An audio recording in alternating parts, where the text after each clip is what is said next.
Please like, share and subscribe. Kabanata 4201 error sa pag-input. Hindi gaanong nagsalita si Yu Changxia, isang hakbang, dalawang hakbang. Pagdating sa ikatlong hakbang, naramdaman ng lahat ang isang bulaklak sa kanilang harapan. Parang biglang blur ang figure ng Yu World. Ngunit hintayin silang kumurap, bumalik si Yu Changxia sa orihinal na lugar, tahimik na nakatayo doon. Parang hindi umalis. Hoy, Yu World, anong ginagawa mo? Hiniling sa iyo ng Sword God na kumilos. Isang grupo ng mga taga-suri ang nagpakita ng kawalang kasiyahan. Pinaglalaroan ba sila? Nakagawa na siya ng kanyang hakbang. Pinutol ni Ye Fan ang mga salita ng lahat. Nagkatinginan ang lahat, kailan? Anong nangyari? Huminga ng malalim si Ye Fan at lumingon kay Fang Henxiao sa hindi kalayuan. Nanatiling tahimik si Fang Henxiao, nakatingin lang sa kanya ng parehong mapaglaro. Sa buong examination room, natatakot ako na silang dalawa lang ang nakakaalam ng nangyari kanina. Ang Emperor level na pamamaraan ng paggalaw na ito, na pinalawak sa labanan, ay may nakakatakot na epekto. Kung talagang tinulungan mo ang mga lumang Diyos sa Underworld noong nilakbay mo ang mundo sa ikalimang lugar, natatakot ako na ang mundo ay magdusa ng malaking kawalan, at magkakaroon ng hindi mabilang na mga casualty.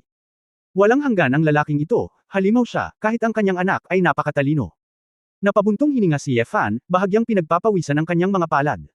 Susunod. Ngumiti si Yu Changxia at tumanggo sa karamihan, pagkatapos ay umatras.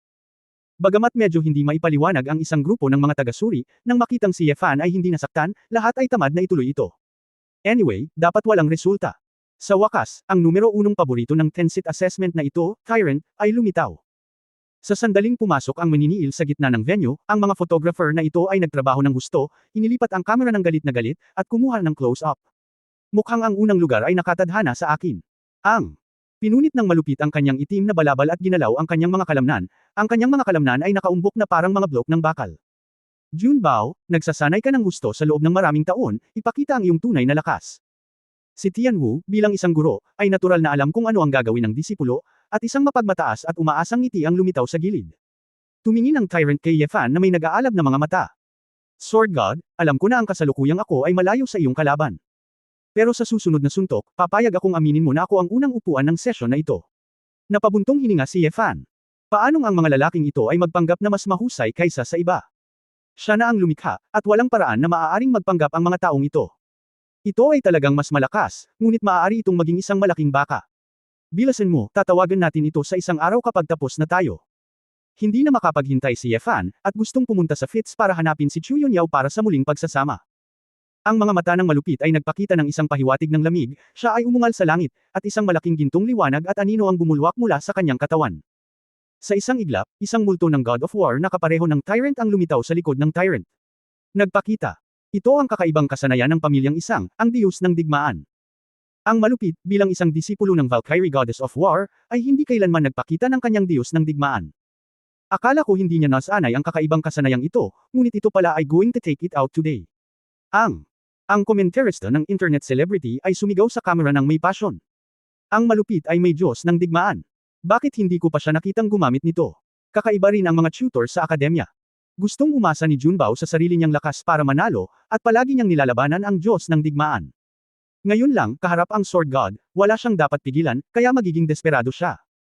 Ngumiti si Tianwu at sinabing, bagaman Diyos ng digmaan ang aking disipulo, bagamat hindi ko pa ito ginagamit noon. Hindi ito mahina. Marahas na ikinuyom ng Tyrant ang kanyang mga kamao. Ang Diyos ng digmaan sa likod niya ay mabilis na lumiit at sumanib sa kanyang katawan. Isa ang puso at isipan. Bulalas ng mga instructor. Ang Diyos ng digmaan ng An Clan, bilang isang kasosyo, ay kapansin-pansin na, at ito ay katumbas ng dalawa laban sa isa sa labanan. Ngunit sa sandaling maaari niyang linangin ang larangan ng pagkakaisa ng isip at espiritu, ang Diyos ng digmaan ay maaaring ganap na may sama sa kanyang katawan. Sa oras na ito, ang pangunahing katawan ay magkakaroon ng dobleng lakas ng labanan, at ang tunay na lakas ng labanan ay doble sa isang iglap. Ang maniniil ay orihinal na tuktok ng Star Gods, at sa sandaling ito ay nadobol niya ang kanyang kapangyarihan, gaano ito kakilakilabot. Sa dagandong ng maniniil, naging gintong kometa, kinaladkad ang mahabang arko ng liwanag, at sinampal ng malakas na suntok, na tumama sa ulo ni Ye Fan. Sumimangot si Ye Fan, ang taong ito ay talagang may kakayahang mag-brute force. Nagtaas ng kamay si Ye Fan at biglang hinawakan ang kamao ng Tyrant. Bang! Kumalat ang shockwave, at lahat ay nakaramdam ng sonic boom sa kanilang mga tainga. Ang buong plataporma ay talagang nayanig ng puwersang ito. Ang makabasag lupa na kamao ay nagdulot ng pagputok ng puting usok mula sa palad ni Ye Fan. Bagamat tila hindi gaanong pinsala ang ginawa ng suntok ni Gao Dun, ngunit kung tutusin, ito ay isang maikling suntok lamang, hindi isang sustained kill. Bilang resulta, ang lahat ay nagsimulang mag-isip-isip kung sino ang una sa puso ng Sword God. Si Ye Fan ang nasa notebook. Matapos tapusin ang huling puntos, tumango si Chao Fang Henshao. Malakas na sinabi ni Fang Henshao, ang Diyos ng Espada ay nagtapos na, at ngayon ay aalis na siya sa silid ng pagsusulit at maghahanda na ipahayag ang 10 ranggo ng upuan. Sandali lang, bago ipahayag ang mga resulta, prime time na, at ilang patalastas ang ilalagay. Nagmamadaling ipinadala ni Fang Henshao ang kanyang boses at commandant kay Ye Fan. Hindi nagkaimik si Ye Fan, hindi pa siya nakakita ng ganoong, down-to-earth, creator. Pagdating niya sa malaking test room sa labas, ipinasok ni Ye Fan ang kanyang mga resulta ng pag-uuri sa optical brain system.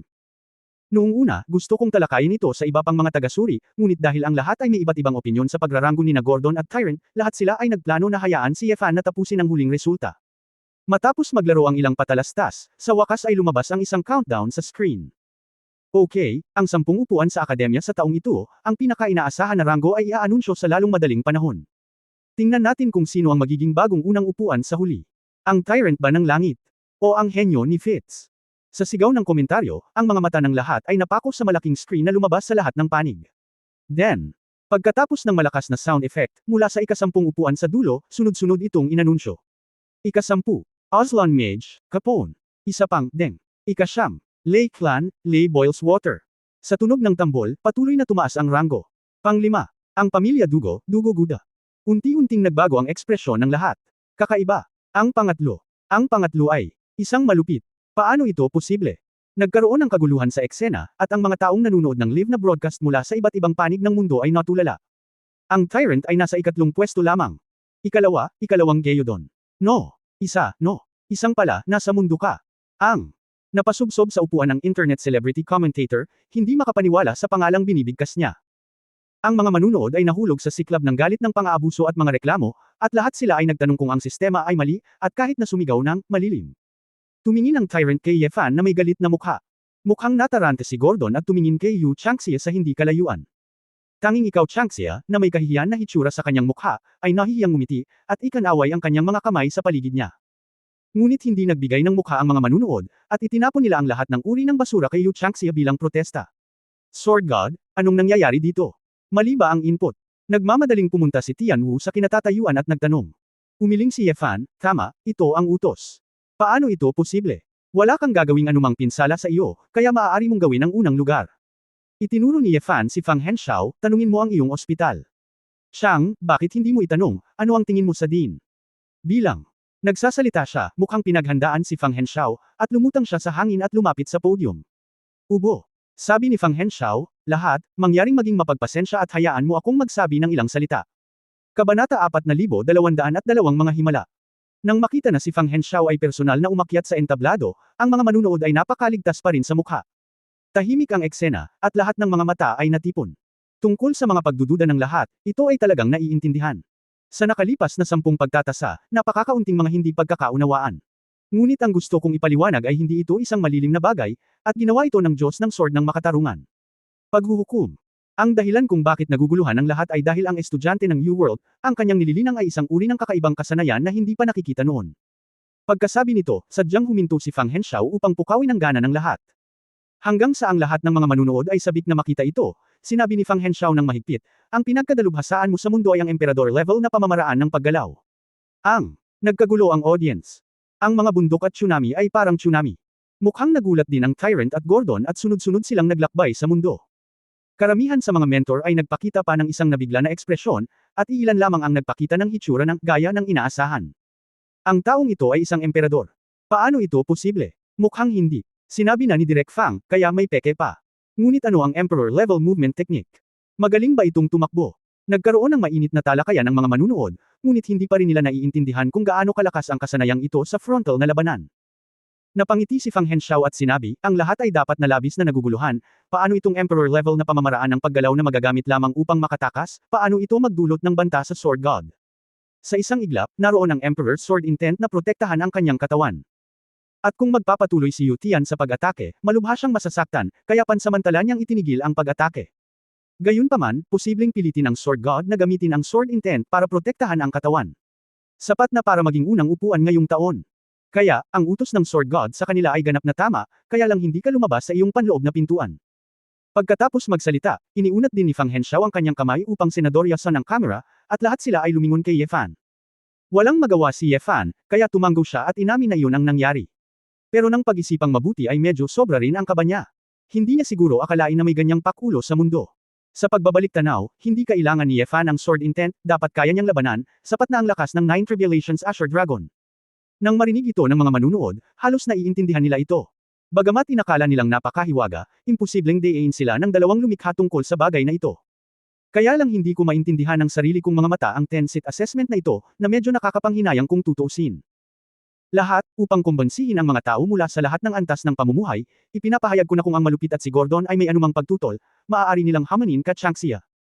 Malinaw na naunawaan ni Fang Henshaw ang sikolohiya ng madla, at agad na sinabi ang balita na nagpakilos sa hindi mabilang na puso ng mga tao. Sa ilang sandali, nagsimulang magsaya ang mga panatikong tagahanga ni Anda na ayaw matalo ng malupit. Nang marinig ito ng malupit, hindi na niya ito inisip, tumalon siya at lumapit kay Yu Changxia. Yan ang ibig kong sabihin. Sinabi ng tyrant na may masamang tingin sa kanyang mukha, wala akong pakialam kung anong emperor-level movement technique ang mayroon ka, maliban kung matalo mo ako sa lupa, hinding-hindi ko tatanggapin. Mainit ang kapaligiran hanggang sa itaas. Sinabi ni Ye Fan sa mapagmataas na si Fang Henshaw, hinihintay mo itong lumabas, hindi ba? Tapos, nakabenta na sila ng ticket para hindi na sila ma-entertain. Paano ako magtataas ng pamasahe sa susunod?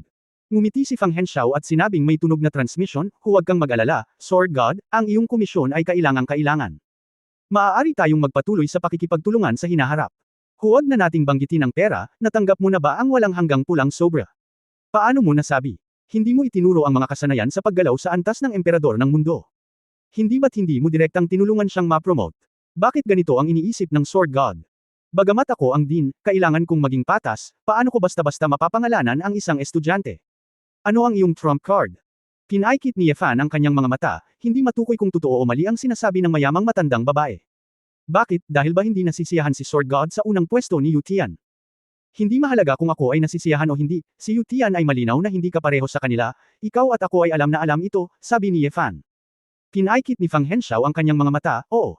Kahit na tingnan mo ang buong kasaysayan ng akademya, kakaunti ang mga pinuno na maihahambing sa kasalukuyang Yu Changxia. Itong walang hanggan. Talagang may kakaibang anak. Dalawang tao ang nagpapadala ng kanilang mga boses, at ang una at pangatlong karagdagang duels ay nagsimula na sa field. Saan ka tumatakbo? Hinabol ng malupit si Yu Tian halos sa buong lugar. Ang kanyang kamao ay parang belang kawayan, at ang kanyang figure ay parang bugzo ng hangin. Paminsan-minsan, ang Diyos ng digmaan ay kumikislap, at ito ay mas sumasabog, at imposibleng magbantay laban dito. Ngunit sa napakalakas at nakakasilaw na opens iba, natigilan siya ng hindi mahuli ang anino ng New World. Ang paglalakbay sa buong mundo ay parang multo, laging lumalabas sa mga hindi inaasahang lugar. Damduwag. Maglakbay sa mundo. Kung lalaki ka, awayin mo ako. Galit na galit ang punong malupit at hindi kailanman nakipaglaban sa gayong nakakagigil na labanan. Kahit na hinamon niya si Ye Fan at pinalo na parang ulo ng baboy, ramdam niya iyon. Ngunit ang paglalakbay sa buong mundo ay parang isang loach na hinding-hindi mahuhuli, na para bang patuloy siyang kinukutya. Falem, Sword God at Din Fang ay parehong nagsabi na ang resulta ay nahahati na. Walang magawang sinabi ni Yu Changxia, eksaminasyon lang ito, masyadong malubha ang pinsala at hindi sulit. Bastos ka. Galit na sinabi ng malupit, subukan mo munang hawakan si Lao Su. Ikaw, isang daga na kaya lang tumakas, nang ahas na sabihin na nasaktan mo ako. Ako ba ang mauuna sa iyo? Isang maling pangalan, bakit? Ang mga tinig ni Yu Changxia ay nagmula sa lahat ng direksyon, malabong anino, at imposibleng matukoy kung alin ang tunay na katawan. Maaari lamang magkaroon ng isang pinuno sa akademya. Sinabi ni Fang Henshaw, ang showdown na ito ay hindi mahahati. Manalo o matalo, hindi ito titigil. Sumimangot si Ye Fan sa kanya, sinabi rin ng matandang mayamang babae na kinumpiska ang mga pulang sobra, at para matulungan si Yu Tian na manalo sa unang pwesto ng walang kontrobersya, sinimulan niya itong pilitin na gumawa ng inisyatiba. Kawawang malupit, ito ay talagang magiging isang malaking kawalan. President Fang, masyado kang malupit. Ikaw Changxia ay halatang sobrang depressed din. Dumating siya dito na may misyon, at hindi siya ang nakakuha ng unang pwesto. This matter there's no way to end it. Tyrant, pasensya na, bamantong hininga si Yu Changxia.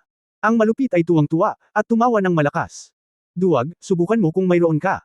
Para itong isang mabangis na higanteng espiritong Diyos ng digmaan, na gustong lemunin ang buong silid ng pagsusulit. Gayunpaman, walang mga magarbong galaw sa Yu Changxia. Sa katunayan, sina Ye Fan at Fang Henshaw lamang ang nakakakuha ng kanyang figure sa madla. Ang ilang malalakas na Star Gods ay maaari lamang magtansya ng isang tilapon. Nalaman na ng mga tunay na may kakayahang mentor kung gaano kabilis maglalakbay ang taong ito sa buong mundo ngayon. Kabalbalan. Ito ay nakakatawa na mabilis. Kapag ang bilis ay umabot sa isang tiyak na sukdulan, ang magagawa ay hindi lamang makatakas. Ang figure ng mundo, pagkatapos ng isang pagbilis, ay agad na naglaho.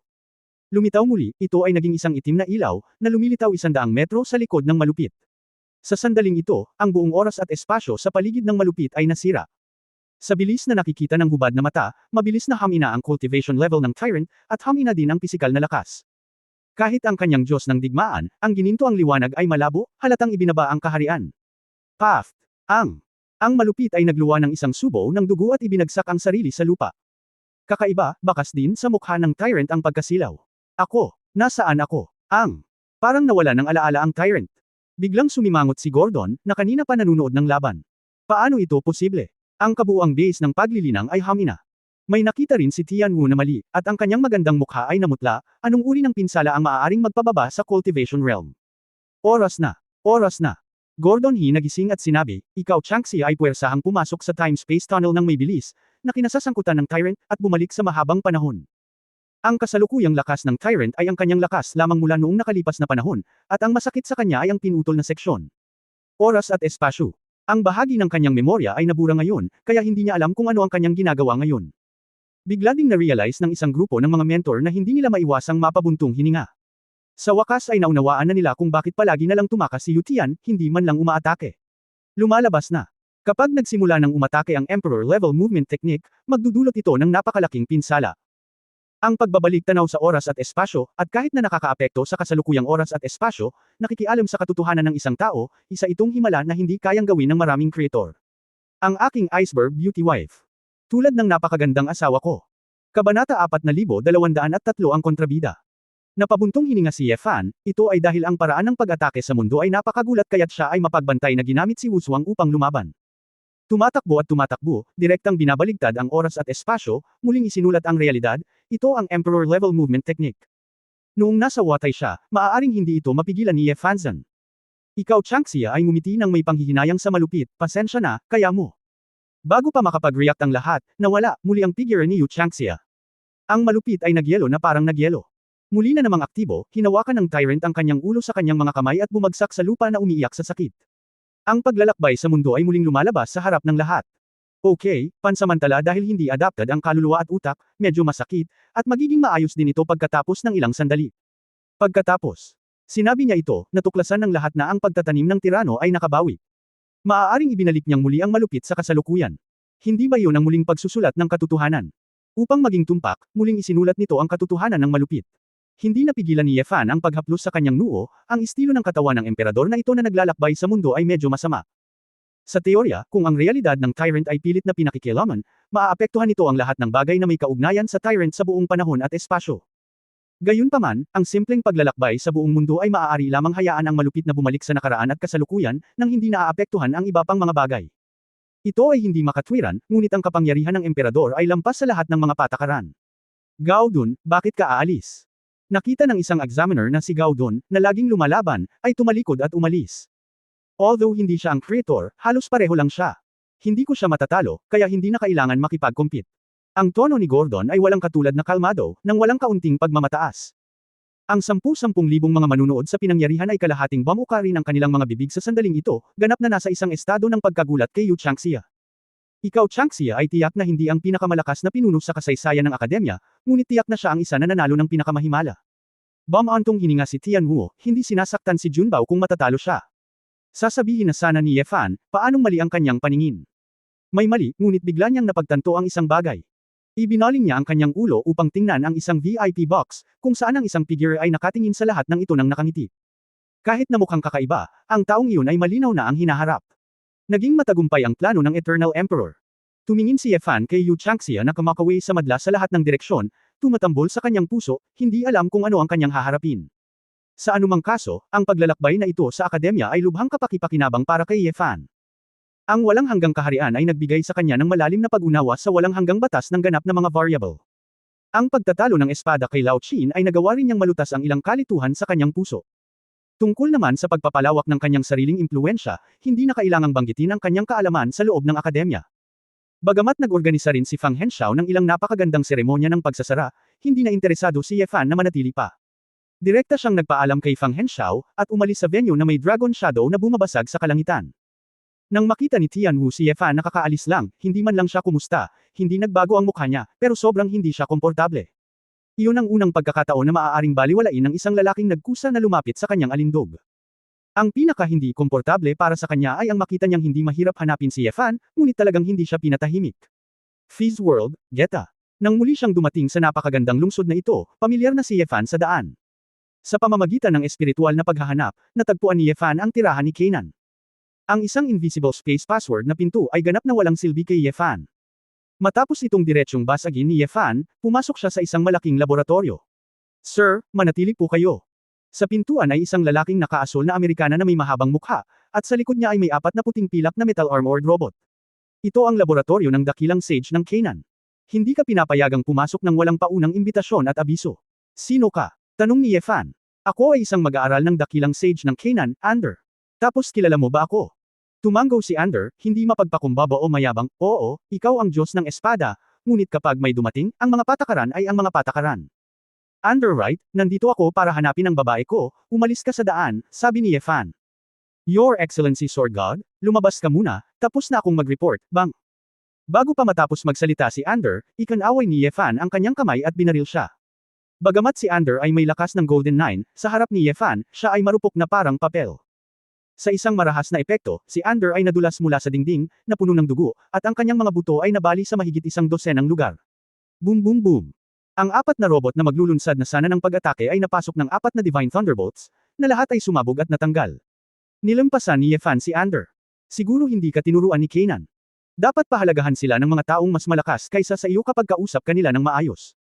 Nagsuka ng dugo si Ander, puno ng takot ang mga mata, at hindi siya naglakas loob na magpakawalan ng kahit kaunting hangin. Hindi nagtagal at dumating si Ye Fan sa isang malaking gate ng mga espesyal na materyales. Bumukas ang pinto, walang magawang lumabas si Kanan na nakasuot ng puting Amerikana. Master Sword God, bakit galit na galit ka? Pagdating mo sa laboratorio ko, seryoso mong sinasaktan ang mga disipulo ko at sinisira ang defense robot ko. Blanco ang sinabi ni Ye Fan, dapat ay maswerte ka, kung hindi ka tumingin kay Kanger. Para sa kapakanan ng mukha, hindi man lang ako pumasok sa pinto, hinati ko lang ang laboratorio mo. Matigas ang ekspresyon ni Kanan. Bilang kamay ni Fitz, isa sa mga tunay na pinuno ng Fitz, maging ang pangkalahatang tagalikha, ay igagalang siya ng 3 puntos. Pero wala talagang kinalaman ang lalaking nasa harapan niya. Sword God, hindi ba dapat magkaroon tayo ng cooperative at friendly relationship? Bakit kailangan ito? Pilit lamang na pinisil ni Kanan ang isang ngiti. Dahil lang itinago mo ang babae ko, okay lang napatayin ka, sabi ni Ye Fan. Tila alam ni Kanan na hindi niya maitago, at ngumiti ng mapait, ito ang sariling ideya ni Miss Chu, gusto lang niyang magsaliksik dito ng tahimik. Ngayong nandito na ako, bakit hindi ka lumabas? Mataimtim na sabi ni Ye Fan. Mapatla ang mukha ni Kanan. Paano siya nagalit, at hindi niya naramdaman na may nagawa siyang mali, kaya bakit siya ginaganito? Nakuha mo na ba? Fulber, halika dito, bakit ka nagagalit? Lumabas mula sa loob ang isang kaakit-akit na figure na nakasuot ng puting Amerikana, mahabang buhok at alampay. Nang inig ang mga mata ni Ye Fan nang makita niya ang pamilyar at matagal nang nawawalang mukha. Nang walang sabi-sabi, gumawa si Ye Fan ng 3 hakbang at 2 hakbang, at umakyat upang yakapin si Chu Yunyao sa kanyang mga bisig. Nandito ka talaga. Aba, saglit lang kayong nagkahiwalay, ano ang manhid? Inilibot ni Chu Yunyao ang kanyang mga mata sa kanya. Sa oras na ito, lumapit si Huyanshu mula sa likuran, na may bakas ng inggit sa kanyang mga mata, ngunit magalang lamang siyang ngumiti. Pangit ang mukha ni Kanan, at sinabi ng sound transmission sa mga tao sa laboratorio na umalis muna. Alam niya na tiyak na hindi may pagpapatuloy ni Ye Fan ang kanyang mga eksperimento dito. Nang makita ito, alam din ni Huyanshu na kailangang mapag-isa ang dalawa, kaya tahimik niyang isinara ang pinto ng laboratorio. Nang tahimik ang laboratorio at tanging lalaki at babae lang ang magkayakap, binitawan ni Ye Fan ang babae. Xiao Yao Yao, pamayat ka, malungkot na sabi ni Ye Fan. Ginagamit ko ang spark gene para kontrolin ang lahat ng function ng aking katawan. Ang katawan ay palaging nasa golden ratio. Imposibleng maging mataba o payat. Malabo ang iyong paningin, tama. Naiinis na sabi ni Chu Yunyao. Nailangoy ni Ye Fan ang babae gamit ang 2 kamay, imposible, halatang pumapayat ako. Huwag kang sumama. Galit na sinabi ni Chu Yunyao, bakit ang bangis mo? Kapag ikaw pumasok ka sa pinto, binugbog mo ang mga tao, at muli mo silang sirain. Halika na. Bakit pinasigla ang mundo? Napabuntong hininga si Ye Fan, ang mga tao ay estranghero sa ibang bansa. Kadalasan, ang pangangatwiran ay hindi kasing husay ng mga kamao. Kung ako ay magiging kontrabida, matatakot sila sa akin at hindi maglalakas loob. Saktan mo ako. Katulad nito, alam nila na ikaw ang aking babae, kaya hindi sila naglakas loob na ay bully ka. Hindi napigilan ni Chu Yunyao ang pagtawa at pag-iyak, hindi naman nila ako binubuli in the first place, sa tingin mo ba madali akong i-bully? Nagre-research lang dito, bakit ang daming hindi maganda? Walang kalikasan ang pinakamahusay, ngunit hindi ko pinapayagan na umiral ang posibilidad na iyon, naiintindihan mo ba? Matigas na sabi ni Ye Fan. Saglit na natigilan si Chu Yunyao, pagkatapos ay tumango, okay, komportable ka lang. Ngumisi si Ye Fan. Matagal na siyang hindi naging matalik kay Chu Yunyao. Mayroong malakas na pakiramdam ng tagsibol sa laboratorio, na natural na hindi maiiwasan. Kabanata 4204 Hindi ko gusto ang kanyang mga mata. Nang hamupa ang spring tide, sa experimental platform, inakbayan ni Ye Fan ang babae at tinanong, may bantay ba dito? Napapanahon ka talagang nagtanong, sarkastikong sabi ni Chu Yunyao. Talaga, nagulat si Ye Fan. Huwag kang mag-alala, pinatay ko ito noong pumasok ka. Hindi ko pa rin alam kung ano ang iniisip mo. Tumawa si Chu Yunyao. Nasiyahan si Ye Fan, at muli niyang hinalikan ang babae. Bago magbihis, nagmamadaling nagtanong si Ye Fan kung kumusta ang pamilya ni Wu Tai. Walang problema, kahit na wala kami ni Su Qingzhou dito, si Sally Ye ay tinutulungan ni na Zimo, Yu Ying, at Wai Su, at may 3 ganap at 10 Diyos na tutulong, na maaaring patatagin ang sitwasyon sa pagitan ng lahi ng tao at lahi ng demonyo. Para sa panig ng Protoss, si Patricia ang namamahala, at ang Elf Queen Biluodes at Aton ay napaka-cooperative din. Ang Hongmeng at iba pang mga lugar ay self-contained pa rin, kaya hindi namin kailangang mag-alala tungkol dito. Kung tungkol sa Qinglan, Zinner, Shuer, at Ayer ay abala sa paglilinang. Gumawa ako ng mundong mas angkop para sa kanila na magsanay, at darating din sina Feng Xiaotian at Bai Wumeng para tumulong sa pagsasanay. Tumawa si Ye Fan na tumango, kung gayon. Paano si A Jiao, Yuner at ang iba pa? Hindi siya masyadong nag-aalala kay Sally Ye at sa iba pang kababaihang may mataas na kultibasyon at talento, ngunit binasa sina Ru Jiao at Du Yuner, ilang mahihinang confidante, lalo lang siyang nag-alala. Tiningnan siya ni Chu Yunyao ng mapaglaro, salamat sa iyo, napakabisi nila. Natigilan si Ye Fan saglit, pagkatapos ay nagtanong, wala bang? Isinilang na ang lahat.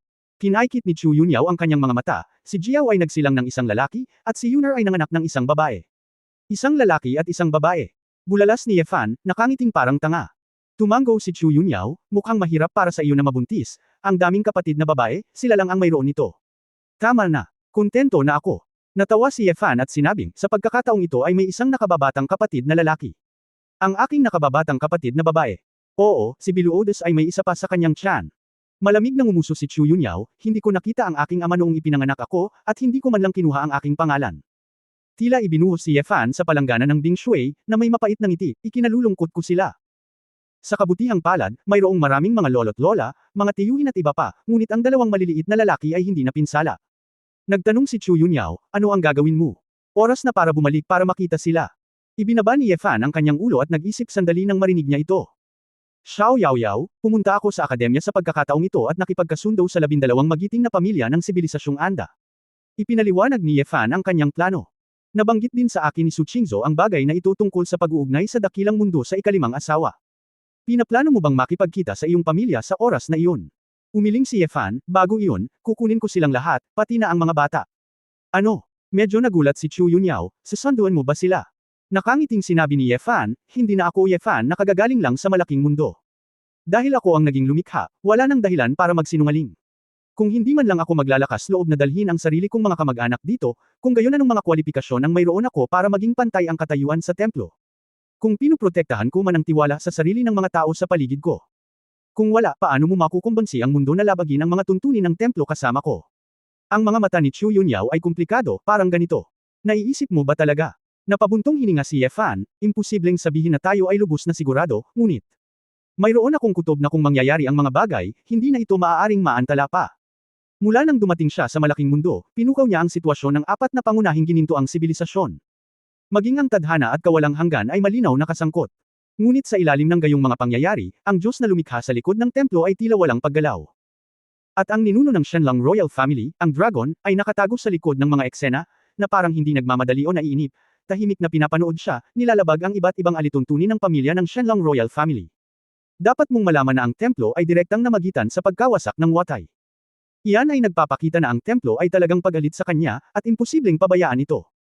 Hindi iniisip ni Ye Fan na siya ang anak ng langit, at ang lahat ay dapat na ayon sa kanyang kagustuhan.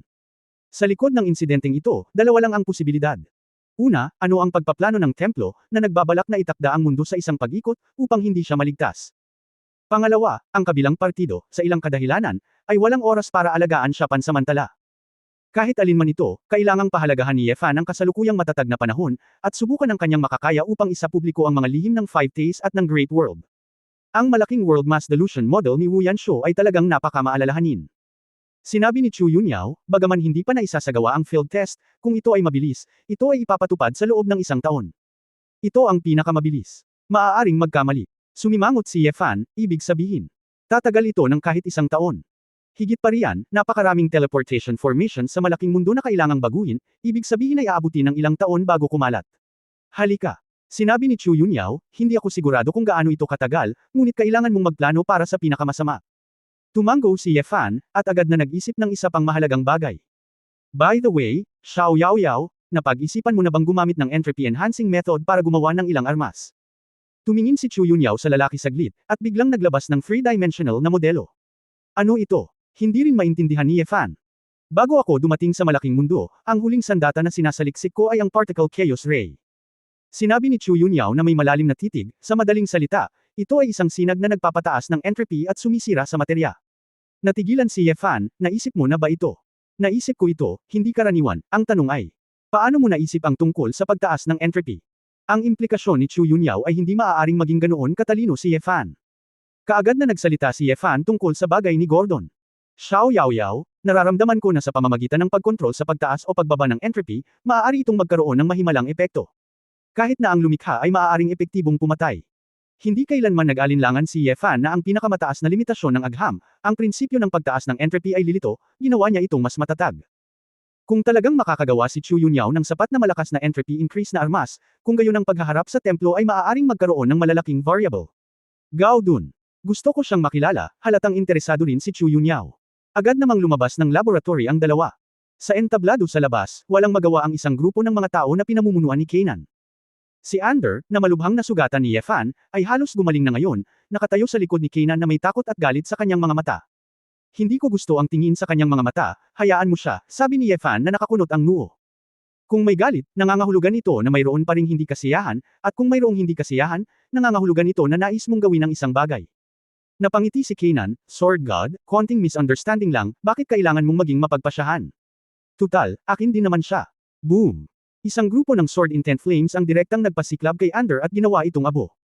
Sa isang iglap, ang isang malakas na tao ng Golden Nine ay sumangga ng ganito. Ang mga mananaliksik na medyo hindi pa nasisiyahan sa madla ay nagpakita ng mga palatandaan ng paninibugho, at lahat sila ay naging maayos. Hindi nakilala ni Wu Yanshuo si Ye Fan. Ang lalaking naalala niya ay hindi ganito. Ang mukha ni Kanan ay abo, at sa harap niya, pinatay talaga ni Ye Fan ang isa sa kanyang mga estudyante. Isa na itong face-to-face na sampal sa mukha, at namamaga ang mukha. Pero matanda na rin si Kanan, kahit galit siya, alam niyang hindi niya kayang labanan si Ye Fan. Hindi siya binibigyan ni Ye Fan ng mukha, matitiis lang ito ni Kanan, ito ang katotohanan. Tawagan ang iyong disipulo, Gordon, dito, sabi ni Ye Fan. Gao Dun. Kinakabahang sinabi ni Kanan, siya rin ang nag-udyok sa Diyos ng espada. Huwag kang magsalita ng walang kaparikon, tawagan mo, tumawag ka lang. Masungit si Ye Fan. Walang pagpipilian si Kanan kundi makipag-ugnayan kay Gordon sa mismong lugar. Buti na lang at nakabalik na si Gordon kay Fizz, at hindi nagtagal ay nag-teleport siya. Sa mayabang na kilos pa rin, dumaan si Gordon sa isang grupo ng mga piling mananaliksik ni Fitz, na parabang babalik ang hari, at kailangan nilang iwasan ito. Kabanata 4205 mga pagkakataon at hamon. Guro, may kinalaman ka ba sa akin? Casual na tanong ni Gordon. Tungkol naman sa presensya ni Ye Fan, hindi ito sineseryoso ni Gordon. Kumunot ang noo ni Kanan at sinabing, ang Diyos ng Espada ang naghahanap sa iyo. Sabi ni Gordon. Impatiently, I'm very busy, and there are still a few projects waiting for me to finalize. If you have something important, just tell me quick. Hindi naman talaga kapaki-pakinabang ang batang ito, gusto talaga siyang laslasan ni Ye Fan ng espada. Ang mayabang na kilos na ito ay tipikal na hindi siya sineseryoso. Gayunpaman, kahit na talagang bumunot siya ng kanyang espada, hindi matatakot si Gordon, halatang hindi siya natatakot sa mga banta at kamatayan. Si Chu Yunyao ay sumulong sa oras na ito, at direktang naglabas ng isang 3-dimensional na imahe ng modelo na may star map bracelet. This time, naakit agad si Gordon. Matapos gumana ng ilang sandali si Chu Yunyao, nagbago ang modelo ng ilang beses, at patuloy na nagbabago ang mga parameter. Ito ay, agad namang nabighani si Gordon, at si Kanan at ang isang pangkat ng mga mananaliksik sa tabi niya ay maingat ding nanood. Habang ginagalaw ni Chu Yunyao ang kanyang mga daliri, ang mga simbolo at formula na hindi maintindihan ng mga ordinaryong tao ay patuloy na pinagdugtong-dugtong, muling inayos, at hinango. Pagkatapos ng isang conclusion, inalis ni Chu Yunyao ang buong hanay ng mga modelo. Ang patunay na formula ng nakahiwalay na sistema sa malaking mundo. Ikaw, itinulak mo ulit para makita ko. Excited na sigaw ni Gordon. Isang grupo ng mga mananaliksik sa malapit, marami sa kanila ay hindi man lang nakita kung anong formula ito. Nang marinig ang sinabi ni Gordon, nagulat ang lahat. Si Yefan ay natural na nalilito at hindi alam kung ano ang kanilang pinag-uusapan. Bakit? Tanong pabalik ni Chu Yunyao. Sabik na sabik si Gao Dun kaya pinagsalikop niya ang kanyang mga kamay at sinabing may punanibik, ano ang gagawin mo? Ibahagi sa akin ang iyong mga resulta ng pananaliksik sa pagpapahusay ng entropy, at maging katulong ko sa loob ng isang buwan. Si Chu Yunyao ay bastos na daan. Hindi nag-alinlangan pa si Gordon, walang problema. Sasabihin ko sa iyo ang lahat, basta naiintindihan mo. Kung tungkol sa pagiging katulong mo, kailangan mong sabihin sa akin kung ano ang iyong pinag-aaralan. Sinabi ni Kanan sa oras na ito, ako ito. Si Miss Chu ang namamahala sa paksang sinabi ko sa iyo noon. Natigilan si Gordon, yung boring teleportation model lang. Mapait na ngumiti si Kanan at sinabing, Miss Chu, tingnan mo, sinabi ko na dati, tinanggihan ni Gordon ang eksperimentong ito, sasali ako. Biglang iniba ni Gordon ang usapan. Ikaw, sumali ka. Saglit na natigilan si Kanan. Bakit? Sinabi ni Gordon, kung siya ang namamahala sa proyektong ito, sa palagay ko ito ay magiging kawili-wili. Ang implikasyon ay malinaw na si Kanan ay isang guro. Kahit si Chu Yunyao ay hindi nakakumbinsi. Hindi masyadong nagulat si Chu Yunyao, at sinabing, kung gagawin mo ito sa akin, kailangan mong sundin ang aking mga utos.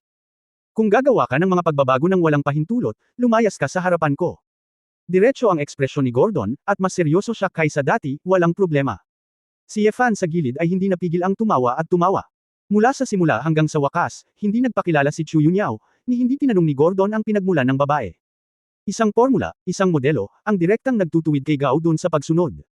Ito ang kapangyarihan ng kaalaman.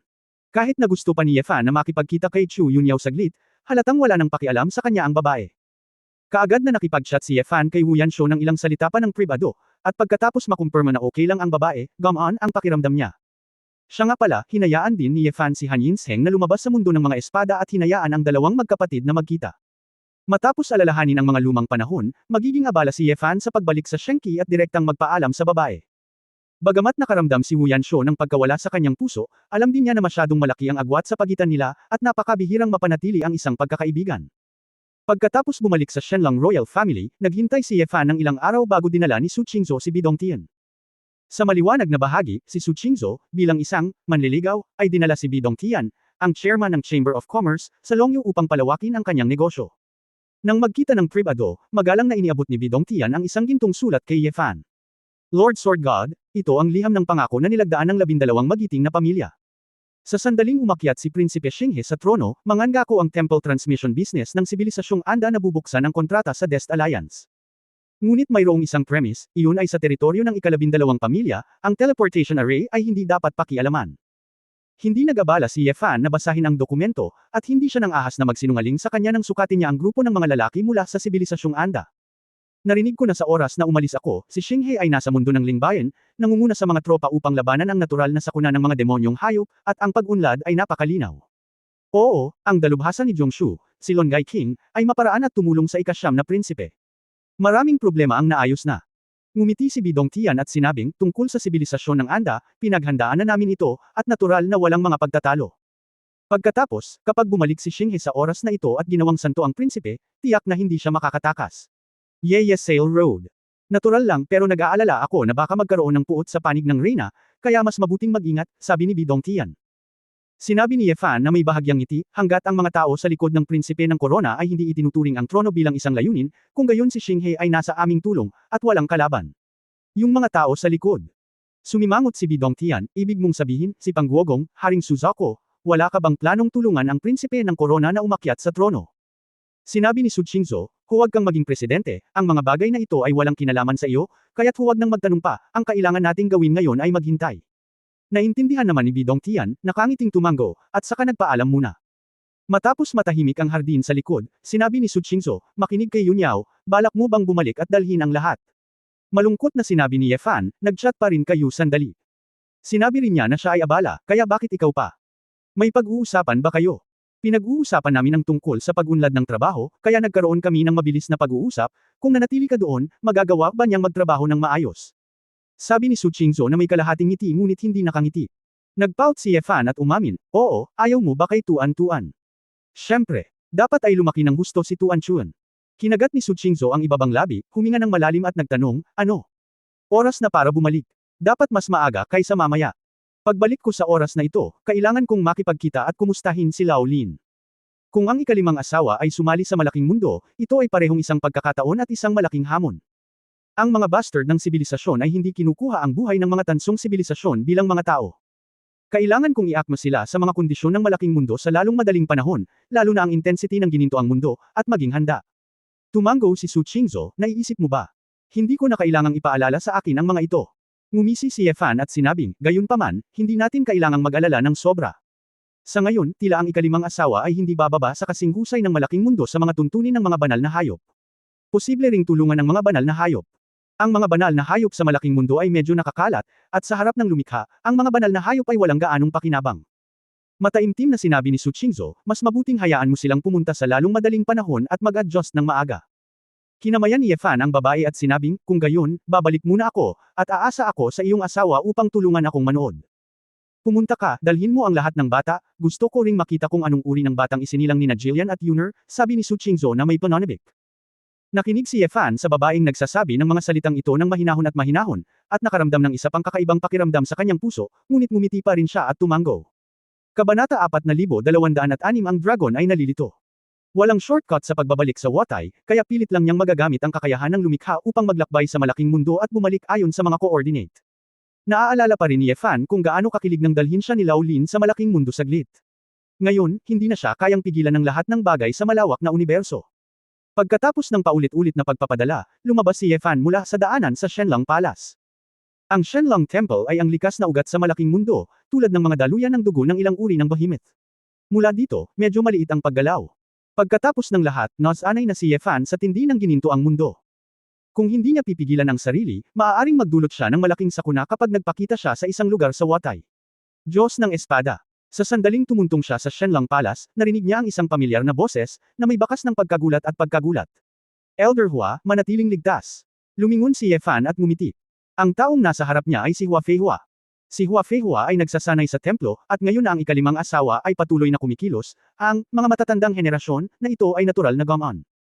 Ikaw talaga, hindi makapaniwalang tumingin si Hua Feihua kay Ye Fan, bumalik ka mula sa malaking mundo.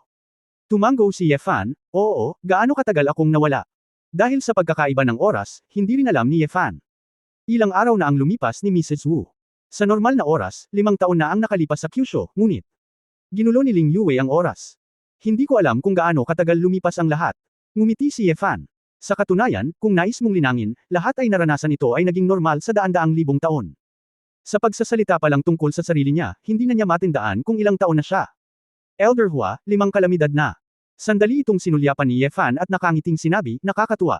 Huwag mo akong pagtawanan, alam ko rin na ang aking talento ay karaniwan, sabi ni Hua Feihua. Haha, kung karaniwan ka pa rin, kakaunti ang mga henyo sa mundo. Ang kapalaran ng Qinglong ay mahalaga, ngunit hindi ito nangangahulugan ng lahat. Sa mga nakaraang laban, kung hindi namin ginamit ang intelligence network ng Elder para tulungan kami, mas matindi ang aming pagkatalo. Nakikita ko na si Elder Hua ay nakapasok na sa kaharian ng mga tunay na Diyos, at ang kanyang pag-unawa sa kakayahan ng kaguluhan ay gumawa ng malaking pag-unlad. Matigas na sinabi ni Ye Fan, sa hinaharap, marami pa ring lugar na maaasahan sa Flower Sea, ni Elder Hua. Saglit na kumislap ang mga mata ni Hua Feihua, at ngumiti. Iba ka talaga. Ano? Sinabi ni Hua Feihua, Ye Fan, na nagbigay sa akin ng bato, ay hindi sana nagsabi ng ganoong bagay, ikaw ngayon ito ay mas matatag, at ito ay mas hindi maarak. Natigilan si Ye Fan, hindi ba maganda? Walang mabuti o masama, para harapin ang susunod na hamon, kailangan mong maging ganito. Mukhang handa na si Elder Hua. Hua. Nakangiting sabi ni Feihua, dahil bumalik ka, hindi ba't ang ibig mong sabihin ay handa ka nang magsimula?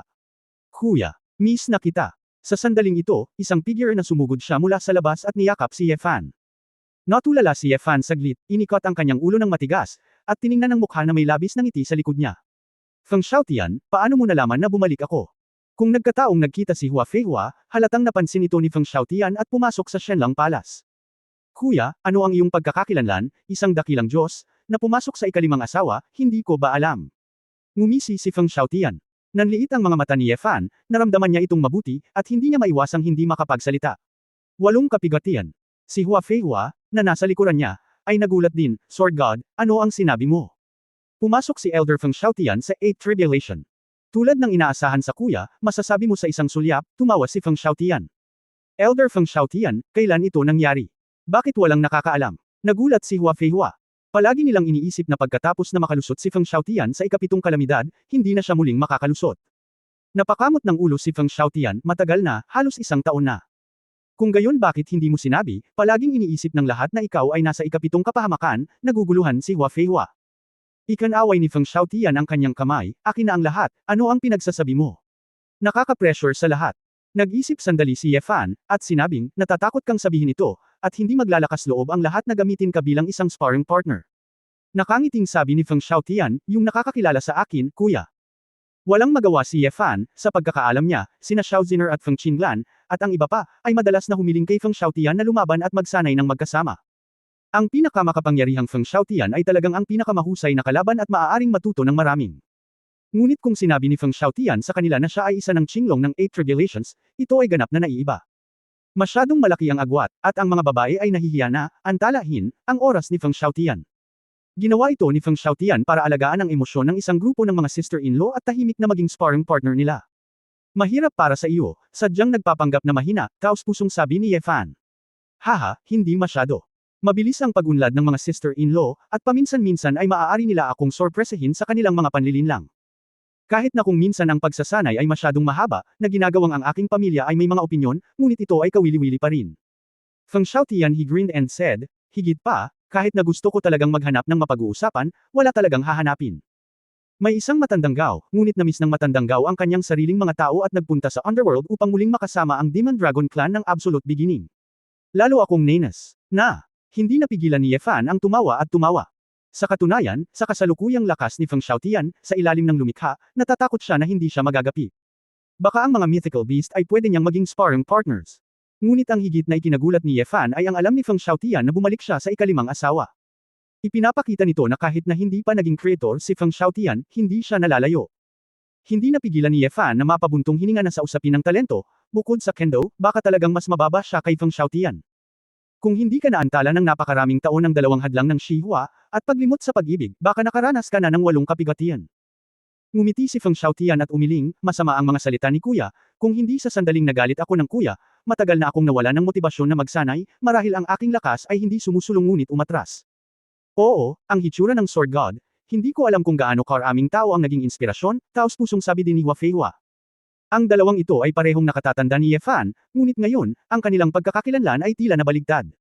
Ngumiti si Ye Fan at wala nang sinabi pa. Uuwi muna ako, may sasabihin ako mamaya. Pagkatapos magsalita ni Ye Fan, isang Dragon Shadow ang nabasag sa hangin at dumiretso sa bahay ni Yun Cheng. Ngunit sa sandaling bumalik siya sa bahay, nalaman niyang walang laman ang bahay, maliban sa isang turkesa ginto, mabilog na maliit na dragon na nakahiga sa sofa. Ang isang Dragon Claw ay karne, at ang isa pang Dragon Claw ay ang remote control, nanunood ng isang pantasya na pelikula. Habang pinapanood ko ito, nagrereklamo ako sa sarili ko, pero hindi ko man lang napansin na marami na palang tao sa pamilya out of thin air. Munting Jin. Si Ye Fan ay umungal, at ang matabang dragon ay natakot kaya ang remote control ay nahulog, at ang karne ay lumilipad. Guro. Ang matabang maliit na Jin ay lumingon at nakita si Ye Fan, ang buong dragon ay natigilan. Kabanata 4207 ang kakayahan ng lumikha. Bagaman alam kong hindi ka kasiya siya, ngunit hindi ko inaasahan na maaari kang mag-degenerate hanggang sa puntong ito. Umiling si Ye Fan at bumantong hininga, ang sakam na ahas ay sakam na ahas, at wala siya sa paligid nito, talagang kumakain at umiinom siya, at wala siyang pag-unlad. Gayunpaman, sino ang ginawa nitong isang kamag-anak na nakikibahagi sa kasaganaan at kapigatian sa kanya, kahit na hindi ito kapaki-pakinabang, walang problema na panatilihin ito sa pagbabantay sa bahay. Guro, babantayan kita sa bahay. Agrabyado na sabi ni Xiao Jin.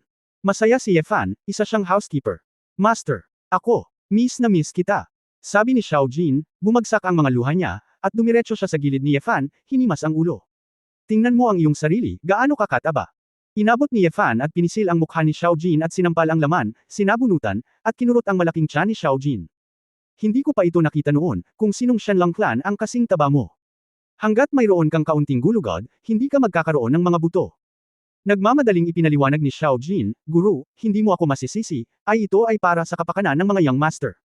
Ang mga Young Master ay Macelan at Macelan. Kapag nakasakay sa akin, kailangan kong maging malambot ng kaunti para komportable silang sumakay. Natigilan si Ye Fan, anak ko. Oo, bukod sa mga anak mo, sino pa ang karapat dapat na maging Young Master ni Lord Xiao Jin? Medyo mayabang din si Xiao Jin.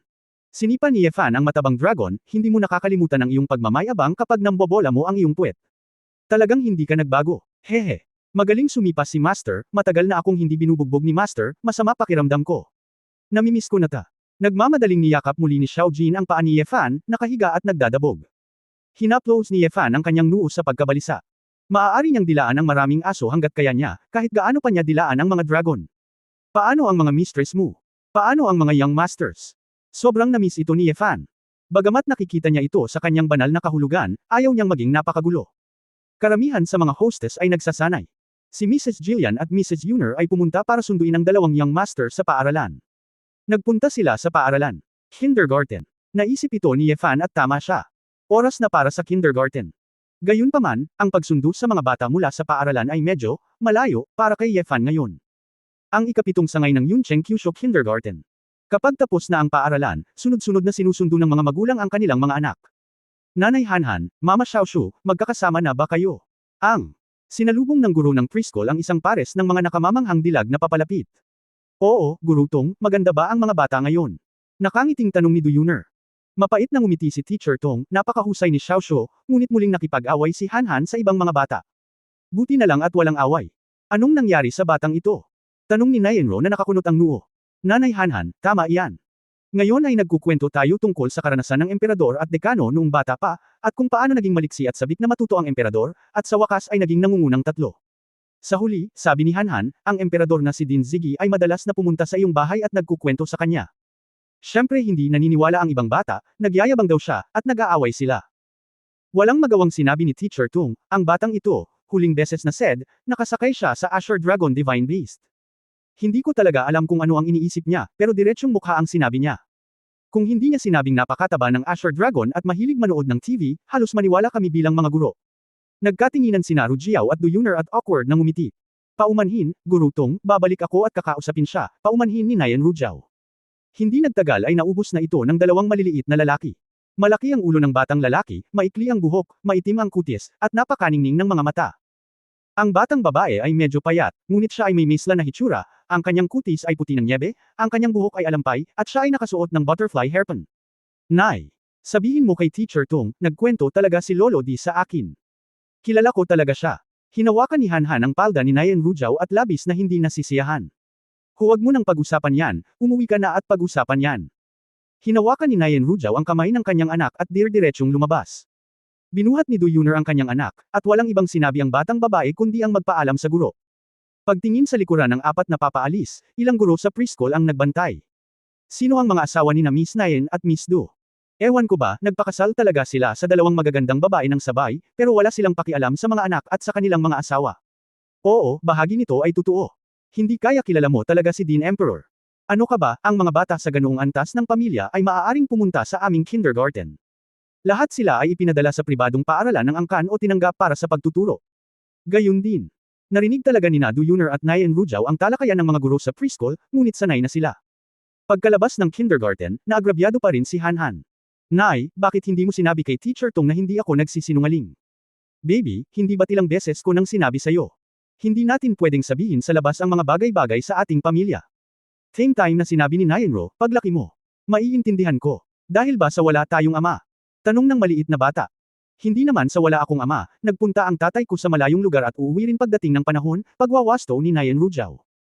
Sa oras na ito, hinailan ng batang babae ang mga damit ni Du Yuner, at pagkatapos ay itinuro ang isang tindahan ng ice cream sa gilid ng kalsada. Walang magawang ngumiti si Du Yuner, Xiaoshu, huwag ka nang magsalita, hindi ka nakakain kung hindi ka magsasalita.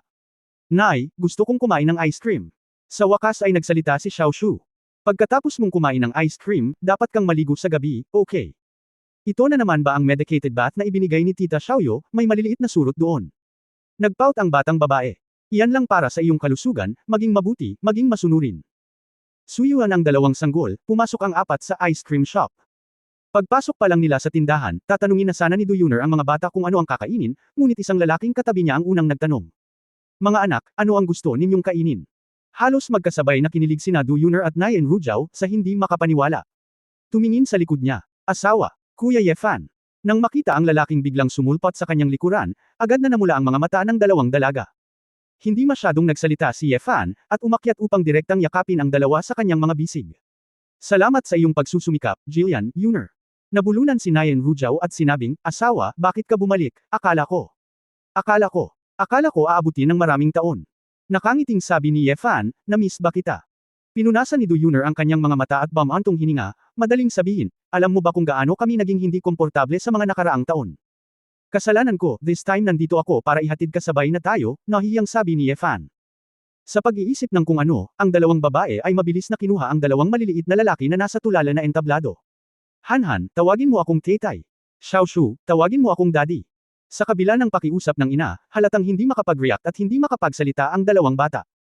Dalawang pares lang ng itim na mata, nakatitig kay Yefan, medyo kakaiba, medyo naguguluhan, at medyo kinakabahan. Nakaramdam si Yefan ng kirot sa kanyang puso, ano ang pangalan mo? Oo Han. Yes Xiaoshu. 2 beses bumulong si Yefan Fan, nag-iisip. Hangguangman, Direktor Li. Tila pinangalanan ni Nayan Rujao at Du Yuner ang kanilang mga anak batay sa kanilang background at sa mga taong pinakaiginagalang nila. Asawa, hindi ka na bumalik. Ang mga pangalan na napili nating pag-aralan ay hindi malalaking pangalan. Maaari mong palitan, sabi ni Nayan Rujao. Umiling si Yefan, ang dalawang pangalan na ito ay napakahusay, kaya tawagin natin sila. Ilan, bumibili ka pa ba ng ice cream? Sa oras na ito, medyo naiinip na ang clerk. Ngumiti si Yefan at kinuha ang dalawang walang laman na egg cone sa tabi niya at inilagay ito sa harap ng kanyang mga anak. Hanhan, Xiaoshu, anong flavor ang gusto mong kainin, pwede bang palitan ka ni Dad? Hindi nakaimik ang clerk sa gilid, kuya, kung gusto mong bilhin, bilasin mo, anong niloloko mo? Vanilla, bulong ni Ye Xiaoshu. Shock, chocolate. Si Yehan ay napaka-curious din. Agad na tumango si Yefan, sinilip muna ang mga sangkap ng ice cream sa tindahan, at pagkatapos ay ginamit ang kapangyarihan ng paglikha. Sa isang kisap mata, 2 bola ng sorbetes ang direktang namuo at lumitaw. Napatulala ang clerk sa pag-aakalang ninakaw ang sarili niyang mga gamit.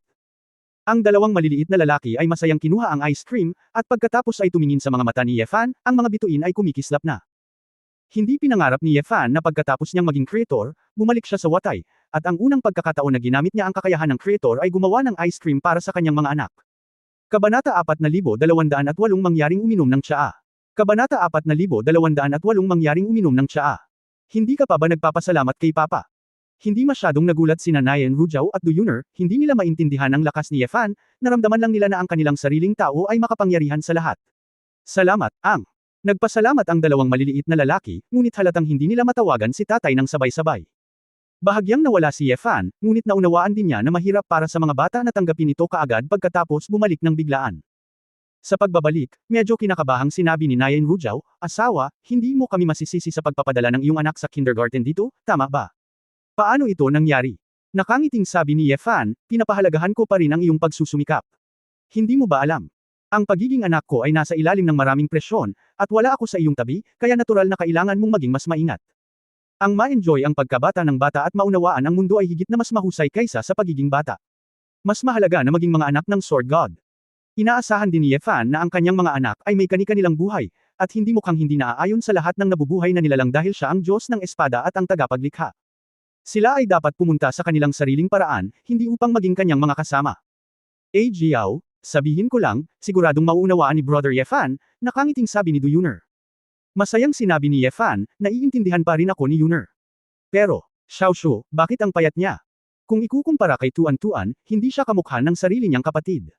Paano mo may kukumpara kay Tuan-Tuan? 5 taong gulang pa lang ang batang ito. Medyo libra pa, at wala akong ganang kumain, kaya palagi akong payat. Ito ay dahil espesyal na inihanda ni Xiaoyu ang isang medicated bath para sa kanila, at ang katawan pagkatapos ng paggaling, walang magawang sabi ni Du Yuner. Inabot ni Yefan at hinaplos ang buhok ng kanyang anak, ayos lang, basta malusog ka. Dinilaan ni Xiaoshu ang ice cream at walang sinabi, nakatitig lang kay Yefan ng may malalaking mata. Hindi mahilig makipag-usap ang batang ito. Kanina pa ako nag-aalala kung siya ay autistic, buntong hininga ni Du Yuner. Hindi siya autistic. Noong binubuli niya ako, nasira siya. Agad na nagreklamo si Yehan. Oh, ngumiti si Yefan, Hanner, bakit ka binubuli ni Xiaoshu? Medyo naagrabyado ang sinabi ni Yehan, inutusan kami ng guro na gumuhit ng tigre, hindi ko alam kung ano ang hitsura ng tigre, sinabi sa akin ni Xiaoshu na pinalaki ng kapatid ko. Yan ang steamed bun. Iginuhit ko ang steamed bun. Bilang resulta, sinabi ng guro na nagpinta ako ng matabang pusa. Siya mismo ang gumuhit nito, isang napakanipis na steamed bun, ngunit sinabi ng guro na gumuhit siya ng isang katulad na larawan, gusto kong turuan niya ako. Hindi napigilan ni Yefan ang tumawa, at napaluha siya. Kaya nga ang nangyari. Parang kailangan palitan ng pagkain ng pamilya namin. Haha.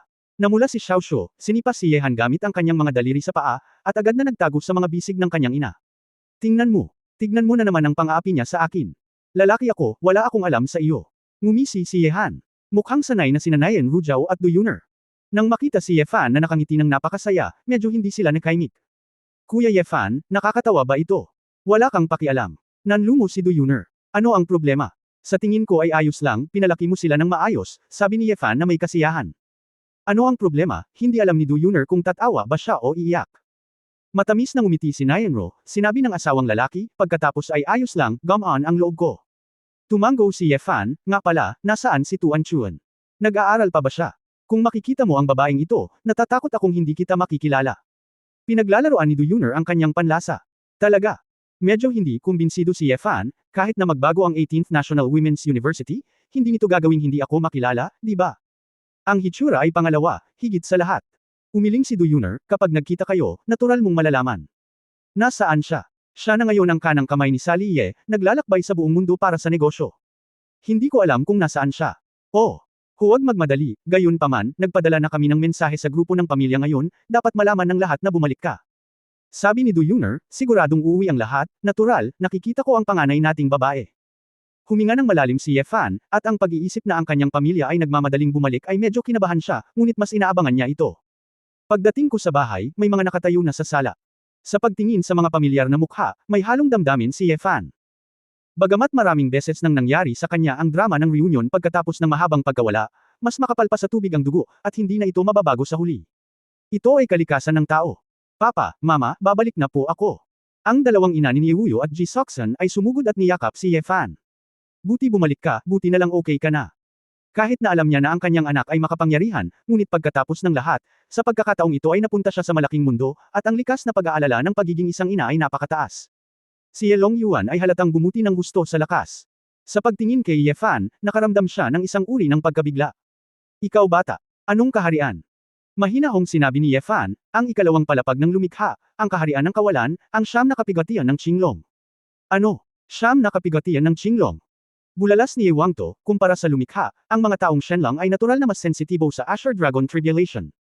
Ano ang kawalan? May kaharian din ang lumikha. Tinanong muna ito ni Xiao Ziner nang walang pakialam sa anuman. Sister Ziner, nagpractice ka na ba ng magic? Ito na ba ang oras para itanong ito? Tumawa si Shilanyo. Hindi ako curious. At saka, hindi ba magaling ang lalaking ito? Ungol ni Xiao Ziner. Anyway, kuya, masyado kang mapangahas. Sabi ni Yehang na may emosyon. Alam ko na dahil bumalik ang panganay na kapatid, malamang na gumawa siya ng plano. Nakangiting sabi ni Ye Wanqing. Bro-in-law, nahanap mo na ba ang iyong kapatid na babae? Pumanaw na si Sister Yunyao, nag-aalalang tanong ni Mumumo. Tumango si Yefan, syempre, bago ako bumalik sa pagkakataong ito, kasama ko siya at bumalik pagkatapos talakayin ito. Mabuti kung ayos ka lang, makakagan si nanay, sabi ni Niewuyo ng maluwag. Nanay at tatay, huwag munang tumayo, umupo ka lang at magsalita ng dahan-dahan, ngumiti si Feng Yaoying na may pulang mata. Oo, hindi ako makatapos ng pag-uusap. Umupo tayo at sabay-sabay na uminom ng tsaa. Ngumiti si Ning Zimo at sinabing, gumawa ako ng bagong tsaa para sa lahat, lahat mula sa pamilyang Chow. Hihi. Tea muna tayo, at sabay tayong maghapunan sa gabi. Nagmamadaling kinuha ni Wu Yesho ang kanyang mobile phone, magpapabook ako ng restaurant, matagal na akong hindi kumakain, kahit hindi naman kailangan, pero kapag bumalik si Yefan, dapat masaya na. Nang makitang masaya ang lahat, natural na pumayag si Yefan. Sa oras na ito, isang magandang dalaga na nakasuot ng sunset yellow corset dress at isang asul na silk shawl ay lumapit kay Yefan na may dalang isang tasa ng tsaa. Nagningning ang mga mata ni Yefan, ang kagandahang ito ay tila lumabas sa mundo ng tula at pagpipinta. Hindi banggitin ang kanyang kagandahan, ang kanyang pag-uugali ay hindi karaniwan, at mayroon siyang isang uri ng maharlika sa kanyang mga buto. Walang pagpapanggap, at kaaya-ayang kapaligiran, na naging dahilan para medyo nagulat si Yefan. Kakaiba, kailan nagkaroon ng napakagandang kagandahan ang pamilya? Pare, uminom ka ng tsaa. Ang boses ng babae ay malamig, ngunit malambot, at ang isang pares ng matubig na mga mata ay nagpahayag ng dampi ng masalimuot na emosyon. Ha! Napatulala si Yefan. Kabanata 4,200 ang kaunting lakas na ito. Kabanata 4,200 sa kaunting lakas na ito. Anong tawag mo sa akin? Naghinala si Yefan na mali ang narinig niya. Ang babae ay tila may naintindihan, at bahagyang nanunuya, bakit? Ang lumikha, ngunit hindi niya kilala ang kanyang anak na babae. Utu anak, hindi mo man lang kilala si Tuan Chuan. Masayang sabi ni Jisoo. Tuan. Tiningnan ni Ye Fan ang payat at nakamamanghang kagandahan sa kanyang harapan, at malabong nakita ang anino ni Su Qingzhou. Gayunpaman, kung susuriing mabuti, ito ay isang pagkakahawig lamang. Noong bata pa sila, si Tuan Chuan ay talagang katulad ni Su Qingzhou, ngunit sa kanilang paglaki, malaki ang pinagbago nila. Hindi, ikaw, masyado kang mataba na babae. Medyo hindi katanggap-tanggap ang puso ng matandang ama ni Ye Fan. Napabuntong hininga si Ye Tuanchuan, kanina pa ako nasa Yantian Ring, at madalas akong pumunta sa training ground na may jet lag, kaya mas matanda ako sa mga nakababatang kapatid ko. Pero, Dad, hindi mo man lang ako nakikilala. Hindi ko talaga inaasahan. Tuwang-tuwa ang mga matatanda sa tabi niya. Sinabi ko na hindi niya siya makikilala, ngunit tama ang hula ko. Ipinagmamalaki ni Niewuyo si Jisoo. Nakakatawa, sobra ko talagang tinatansya ang ulol na batang ito, umiling si Ji Seoksan. Wala rin kayong galang sa matanda, kaya sinasadya ninyong hindi ipaalala, naghihintay na makita ang mga biro ng kanyang anak. Masayang sabi ni Ye Wang To.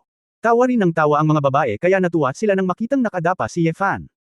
Nahihiyang ngumiti si Ye Fan at sinabing, Tuan-tuan, pasensya na, hayaan mo na si tatay, Ang maliit na matabang babae ay naging isang malaking kagandahan, at biglang naramdaman ni Ye Fan ang pagtanda. Ay! Sa sandaling ito, isang maliit na mabalahibong bagay ang bumagsak sa mga bisig ni Ye Fan. Banto, mismo na rin ba ang tatay mo?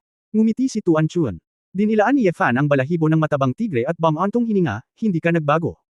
Marami. Maya-maya, tumalon din si Xiao Zi at tinapik ang balikat ni Ye Fan. Para sa mga mythical beast na ito, napakahaba ng growth cycle, kaya walang gaanong pagbabago.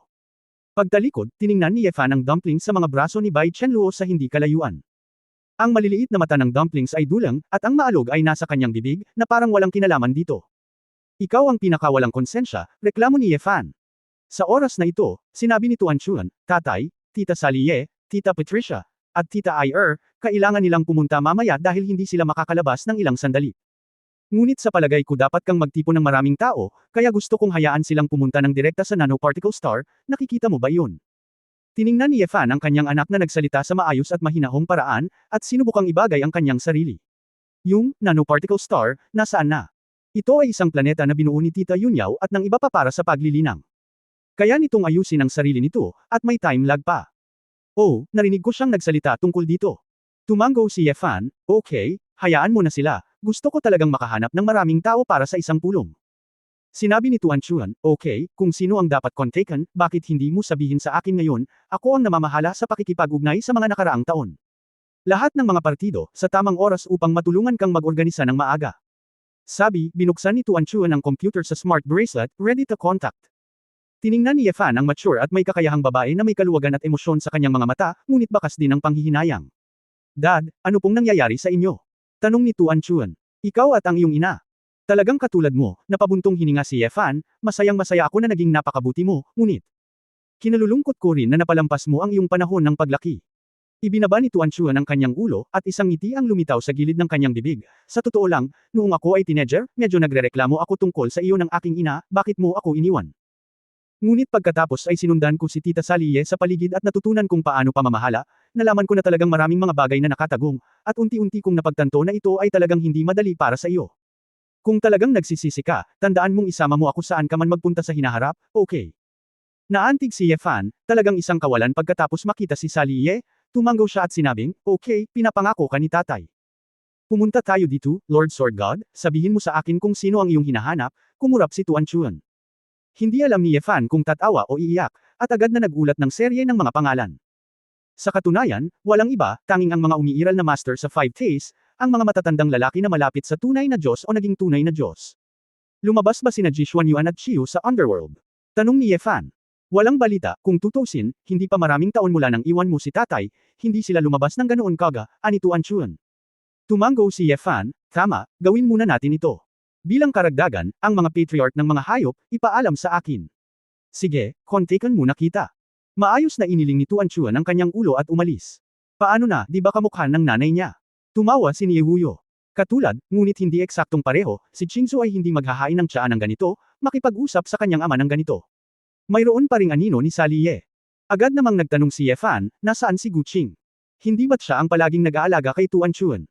Matapos maging malaya si Tuan Chuan, at dalhin ito ni Sally Ye, bumalik si Gu Qing sa Honghuang. Kapag bumalik siya paminsan-minsan, gusto rin niyang mamuhay ng sarili niyang buhay, at lahat kami ay sumusuporta dito. Sige, marami talaga siyang trabaho. 1 taon na. Tumango si Ye Fan, tumayo at nagsabi, maghahanap muna ako ng tao, Mag-chat sandali, hintayin niyo ako sa restaurant, babalik ako bago kumain. Pansamantalang nagpaalam sa kanyang pamilya, nag-teleport si Ye Fan sa pintuan ng bahay ni Lao Lin. Sa pagkakataong ito, hindi na nag-abala pa si Ye Fan na kumatok sa pinto, kaya napagtanto niyang nahanap na niya ang pinto, at siya mismo ang nagtulak papasok. Sa pagdaan sa mga palayan, isang grupo ng mga inapo ni Lao Lin ay abala sa pag-aani ng palay, at sila ay puspusan. Ang kasalukuyang kalagayan ni Ye Fan, ang pagtingin sa mga tao dito, ay higit na kakaiba. Ang ginto ay nasa lahat ng dako, ang mga Diyos ng bituin ay hindi kasing husay ng mga aso, kaya sila ay mga inapo ni Lao Lin. Gayunpaman, kahit na mayroong higit pang mga elite, ilagay sila sa malaking mundo, labanan laban sa templo, at labanan laban sa ginintoang sibilisasyon, ito ay magiging isang patak sa balde pagkatapos ng lahat. Ang tunay na makapagpapasya sa huling resulta ay hindi ang lumikha, ngunit ang lahat ng mga nilalang. Hindi mo talaga tinatreto ang iyong sarili bilang isang tagalabas, isang walang malasakit na boses ang lumitaw sa harap ni Ye Fan. Ang mukhang payak na babaeng magsasaka, nakadamit ng magaspang na damit, may putik sa paa, ay tila kakabangon lang mula sa palayan. Queen of Thousand Faces, nagkita tayong muli. Nakangiting sabi ni Ye Fan, may kakausapin ako kay Lao Lin. Abala siya sa pagtatanim ng palay, kaya huwag mo siyang hanapin kung hindi ka nagmamadali, sabi ni Chen Mian. Bumalik na ako mula sa Shenqi, at hindi ito kasing halaga ng kanyang ilang kariton ng bigas. Kumunot ang noo ni Ye Fan, kalokohan ba ang kasama niya dito? Mahalaga man o hindi, makikita mo kung susubukan mo. Nang walang babala, biglang nawala si Chen Mian sa mga mata ni Ye Fan. Lahat ng capillary pores ni Ye Fan ay tila bumukas sa sandaling ito.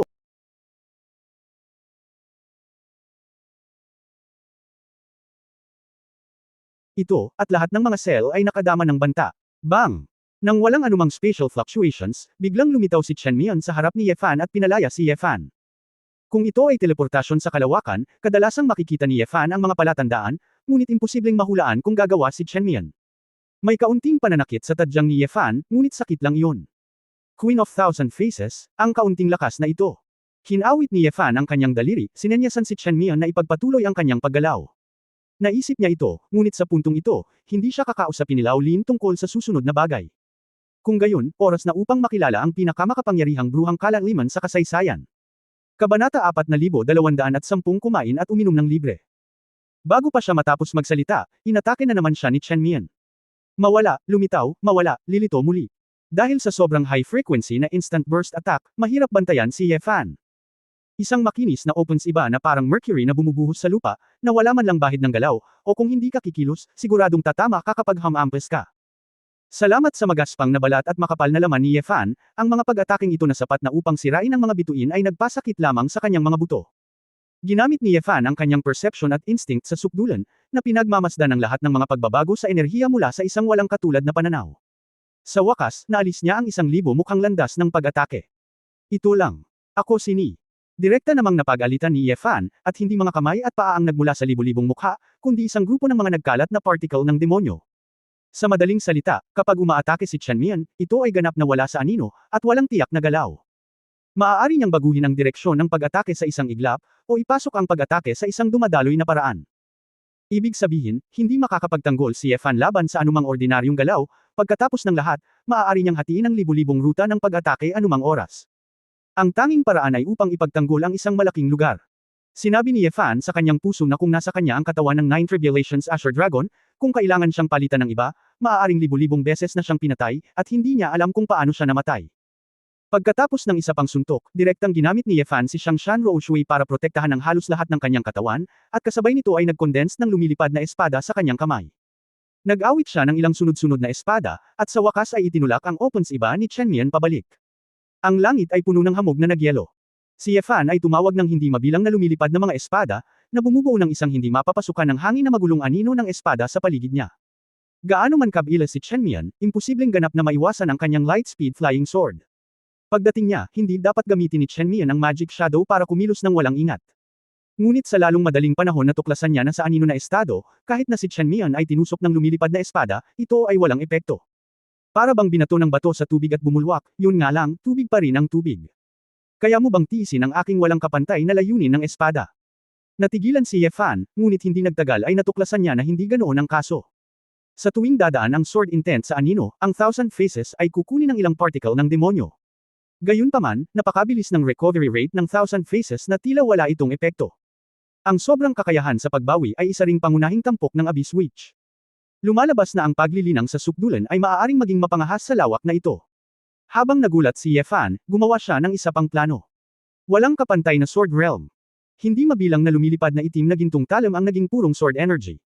Ang malaking espasyo kung saan matatagpuan si Ye Fan, ang bilis ay makikita sa mata, at ito ay nilamon ng itim at gininto ang sword intent. Dahil si Chen Mian ay napanatili sa anyo ng mga particle ng demonyo, binago lang niya ang buong espasyo ng labanan sa isang espasyo ng walang kapantay na layunin ng espada. Sa ganitong paraan, kahit anong galaw niya, magdurusa siya sa sword intent damage ng walang dead ends. Emph!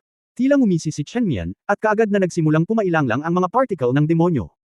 Ang marahas na banggaan sa pagitan ng mga particle ay naging sanhi ng 1,000 mukha na multo na tila isang supernova. Ang lakas ng isang nuclear explosion ay patuloy na inilabas mula sa 1,000 faces. Ang Ye Fan's Fearless Sword Realm ay napunit ng sapilitang pagbukas. Pareho silang creator, at hindi nila masasabi kung sino ang nanalo o natalo sa kanilang mga galaw, kaya nagsimula na lang silang baguhin ang kapaligiran ng labanan. Patuloy na pinapataas ni Ye Fan ang konsentrasyon ng layunin ng espada. Ang 1,000 faces ay patuloy ding umaakyat sa lakas ng mga particle ng demonyo. Bago nila namalayan, ang daan-daang ektaryang palayan sa paligid ng dalawa ay nagkawatak-watek at naging kawalan. Malapit na. Isang hindi nakikitang malaking kamay, na parang nasa dilim, ang nagbukas ng maliwanag na ilaw. Sa sandaling iyon, ang layunin ng espada at ang mga butil ng demonyo ay kinuha ng isang puwersa. Muling maliwanag ang larangan ng digmaan.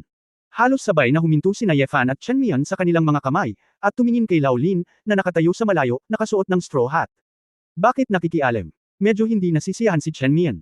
Ayos lang. Tama na para mabugbog ka ng sobra. Nakangiting sinabi ni Lao Lin, kung patuloy ka naming binubugbog, hindi kakayanin ng aming bahay at bukid. Medyo nanlumo si Ye Fan, puti kayong lahat. Itim ang mukha, ako pa rin ang nabugbog, tama. Hindi ba't sinuot mo rin ang daan-daang espada niya, bakit, hindi pa ba sapat? Ngumisi si Lao Lin. Natigilan si Ye Fan saglit. Iyon ang unang pagkakataon na naramdaman niyang ngumiti ng mapanganib ang lalaking ito. Iyon. Tama, kung sino man ang nagsuot ng daan-daang espada sa katawan ni Su Qingzhou, siya ay nabaliw. Si Ye Fan ay ngumiti din ng malabo, ito ay isang talakayan lamang, matandang senior, hindi mo ba talaga ako pakialam?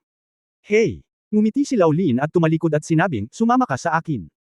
Ye Fanyo sa isang buntong hininga, lihim na sinisiraan, hindi ba kailangan mo munang subukan ito sa iyong sarili? Umaasa pa rin sa akin.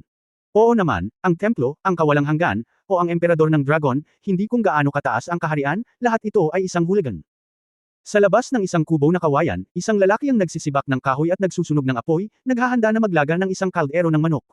Ji Wumeng. Nakilala ni Ye Fan ang nakashirt na senior sa isang sulyap. Sword God. Bumalik ka kaagad. Tumawa si Ji Wumeng. Bakit ka nandito? Tanong ni Ye Fan. Malungkot na sinabi ni matandang Lin, sinabi niya na wala siyang mapupuntahan, kaya gusto niyang isama ko siya at kumain at uminom dito araw-araw. Hahapurong ngiti lang ang mga hinaing at puot, anak ka ng amo ko, kaya mabibilang mo ako. Kuya Junior, bakit hindi makisama sa sekta? Hindi ako kumakain at umiinom ng libre, hindi ba ito nagsisibak ng kahoy? Sabi ni Ji Wumeng na may libre at madaling ngiti. Tila walang dahilan si Lao Lin para kunin ang walang hiyang ito, ibinaling niya ang kanyang ulo kay Ye Fan at sinabing, maupo ka at sabihin sa akin kung ano ang iniisip mo. Magalang din si Ye Fan, sa totoo lang, hindi ito espesyal, ipaalam lang sa iyo, plano kong hayaan si Wu Tu na malantad sa malaking mundo. Dadalhin ko ang isang grupo ng mga tao sa Shenki upang maging pamilyar sa kapaligiran, at siya nga pala, tulungan ang ikalimang asawa na gumawa ng pangalan para sa kanyang sarili. Sa oras na iyon, ang ikalimang asawa ay hindi may iwasang makaharap sa maraming mga panganib, sana ay maging handa ka rin. Tila hindi nagulat si Lao Lin, nagsalin ng isang tasa ng tsaa at humigop ng 2 lagok. Naisip ko ang araw na ito, ngunit hindi ko inaasahan na darating ito ng ganoon kabilis. Ibinaba ni Ji Wumeng ang kanyang palakol sa oras na ito at pinunasan ang kanyang kamay sa kanyang pantalon, bakit ka nag-aalangan? Nasugatan si Master noon, malamang nasanhi ito ng templo. Ito ay hindi lamang upang makakuha ng hustisya para sa ikalimang asawa, ngunit upang ipaghiganti rin ang paghihiganti ng pagpatay sa kanyang ama at pagpatay sa kanyang guro. Boy Ye Fan, pumunta sa Shenki at bilangin mo ako bilang isa. Hindi napigilan ni Ye Fan na matawa, si Senior ang lumikha, bigla na lang pumupunta sa Shenki, hindi ba ito ay masyadong malaki ng layunin? Hayaan mo siya, ikaw, ang patriarch ng maharlikang pamilya ng Shenlong, magdala ng 9 na kawan na asol na dragon doon, na mas magagawang kumbonsihin ang publiko at manindigan para sa kapangyarihan, sabi ni Lao Lin. Saglit na natigilan si Ye Fan, alam mo pa rin na ako ang naging patriarch. Nasa ilalim ba talaga ng kontrol mo? Ang pangunahing dahilan ay ayaw ko siyang makita araw-araw, hindi ako pamilyar sa kanya, masyadong nakakainis, umiling si Lao Lin. Sinabi ni Chen Mian kay Ji Wumeng, itong lahat ay 9 na kapigatian, mas lumalaban siya kaysa sa iyo. Mapait na ngumiti si Ji Wumeng, hindi siya tao, kaya syempre hindi ko may kukumpara. Naramdaman ni Ye Fan na siya ay pinapagalitan, ngunit hindi niya ito mapabulaanan. By the way, Sword God, nakilala mo na ba si Lao Qin? Tanong ni Ji Wumeng. Tumanggo si Ye Fan at maikling ipinaliwanag ang proseso. Paglinang ng utak. Nako, dati na niyang trabaho. Ngumiti si Ji Wumeng at sinabing, gwapo pa rin siya. Tumayo si Ye Fan at sinabi, ganyan talaga, ang ikalimang asawa ay isang bronze na mundo kung tutuusin. Tiyak na marami ang mamamatay sa oras na iyon. Ngunit kung hindi ito masira, darating din ito maya-maya. Kamustahin ka, huwag mo akong sisihin sa hindi pagsasabi nito ng maaga. Tumanggo si Lao Lin, I see, yun lang. Nag-special trip ka ba? Pagkatapos ng dinner. Kung hindi ka kakain, maghihintay tayo sa bahay. Kaagad na kumaway si Ye Fan sa ilang tao. Pagkaalis ni Ye Fan, tinanong ni Lao Lin si Chen Mian sa gilid, gaano karaming kapangyarihan ang ginamit mo ngayon? Natahimik sandali si Chen Mian, at sinabing, hindi niya ako matatalo. Tapos nanalo ka sa kanya. Ngumiti si Lao Lin, alam ko, iyon lang ang kailangan. Ang aking iceberg beauty wife. Gusto ko ang iceberg beauty wife ko. Pagtatapos ng kabanatang ito. For more updates click on the notification bell.